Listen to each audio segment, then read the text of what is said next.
Intermittent fasting. For some, it's the holy grail of weight loss and energy.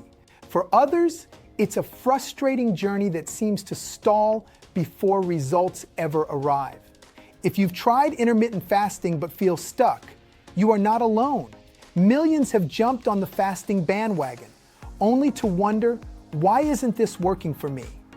Today we'll dive into the science, the hidden roadblocks, and the overlooked truths about intermittent fasting. By the end of this video, you'll know exactly why fasting sometimes fails and how to make it truly work for your health, your metabolism, and your lifestyle. Quick reminder, this video is for educational purposes only. Always consult your healthcare provider before making changes to your diet, fasting routine, or supplements. Chapter 1. The promise of intermittent fasting. At its core, intermittent fasting isn't a diet, it's a pattern of eating. Popular methods include the 16-8 approach, the 5-2 method, the alternate day fast. The benefits sound almost magical: weight loss without calorie counting, more energy and mental clarity, lower risk of chronic diseases. But if it's so powerful, why doesn't it work for everyone? Chapter 2. The missing piece, your metabolism. One of the biggest reasons fasting fails comes down to metabolism. Fasting works by lowering insulin levels, allowing your body to tap into stored fat. But here's the truth: not everyone's metabolism responds the same way. Think of it like trying to start a car with a weak battery. You turn the key, but the engine just sputters. Without addressing insulin resistance or sluggish metabolism, fasting alone may not deliver results. Chapter 3. Hidden calories in your fasting window. Here's a subtle but common mistake: unknowingly breaking your fast.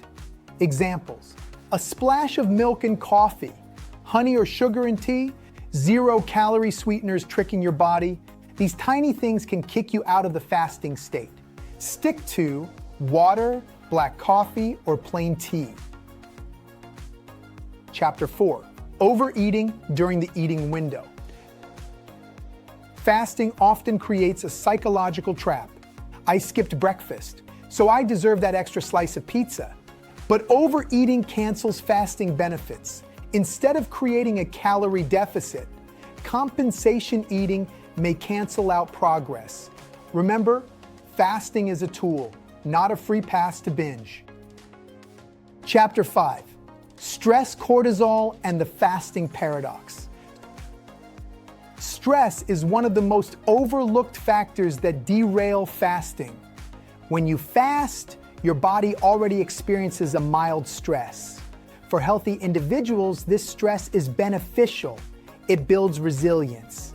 But add in chronic life stress, work deadlines, poor sleep, financial worries, and fasting can backfire. Why? Because stress raises cortisol, and high cortisol levels signal your body to store fat, especially around the belly. So even if you're fasting, elevated stress hormones can stall fat loss and energy improvements. Chapter 6.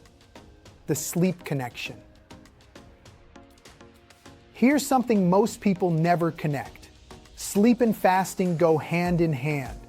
Poor sleep increases hunger hormones like ghrelin and reduces satiety hormones like leptin.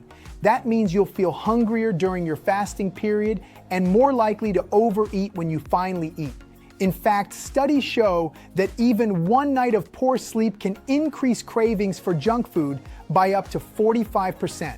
If fasting isn't working, take a look at your sleep. Are you getting 7 to 9 hours of quality rest? Or are late-night screen habits sabotaging your efforts? Without proper sleep, fasting is like rowing a boat with one oar. You'll go in circles. Chapter 7. Women and fasting, a different story. For women, especially those in their 30s, 40s, or beyond, intermittent fasting doesn't always work the same way as it does for men. Why? Hormones. Long fasting windows can disrupt menstrual cycles. They may increase stress hormones and slow thyroid function. In perimenopause and menopause, fasting can affect bone health and sleep. This doesn't mean women can't fast, but it often means shorter fasting windows, like 12-12 or 14-10, are more sustainable than extreme protocols. Tip: if fasting leaves you fatigued, moody, or sleepless, it may need adjustment. Chapter 8: The role of nutrition quality. Another hidden reason fasting may not work: poor food choices during eating windows. Fasting is not a permission slip to load up on processed snacks, refined carbs, and sugar. If you break your fast with donuts and soda, you spike insulin and undo the benefits. But if you break your fast with salmon, leafy greens, and olive oil, you set yourself up for steady energy. The truth is, what you eat still matters, sometimes more than when you eat. Chapter 9: Exercise and fasting, friend or foe? Exercise can enhance fasting benefits, but only if done correctly. Light exercise like walking, yoga, or strength training during fasting can help burn fat. But over-exercising while fasting can increase stress, raise cortisol, and even lead to muscle loss. If fasting isn't working, check your workout intensity. Sometimes less is more. Chapter 10: Medical conditions that complicate fasting. For some people, fasting isn't effective or safe because of underlying conditions.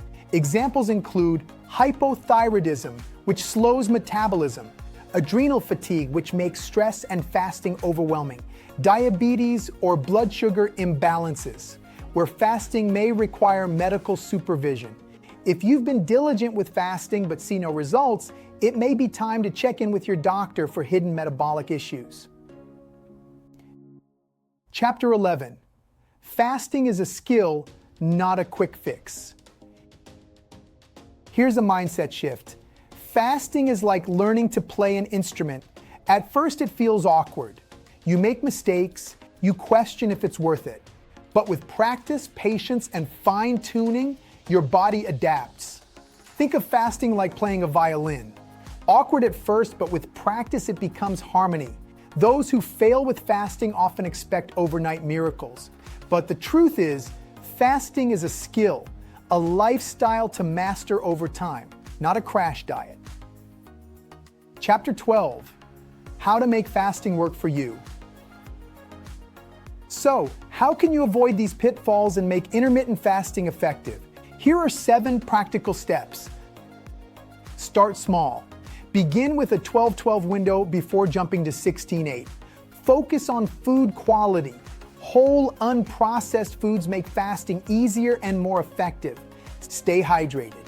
Water, black coffee, and herbal tea help control hunger. Prioritize sleep. Protect your 7 to 9 hours like it's part of the fasting plan. Manage stress. Breathwork, meditation, or walks can lower cortisol. Adjust for your body. Women may thrive with shorter fasts. Men may do well with longer ones. Be patient. Fasting results compound over weeks, not days.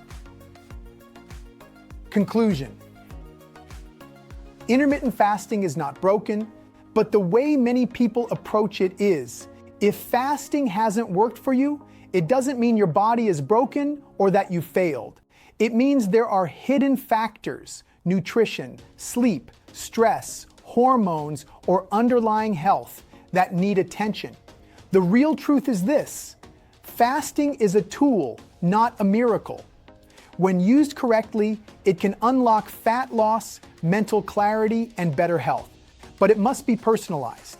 So before you give up, pause and reflect. Am I sleeping enough? Am I truly fasting or sneaking in calories? Am I fueling with whole foods or processed ones? Am I pushing my body too hard or not supporting it enough? The answers to these questions may unlock the fasting results you've been searching for. Thank you for watching. If you found this video helpful, don't forget to like, subscribe, and share it with someone who's struggling with fasting. Here's to smarter health choices and to your next level of vitality.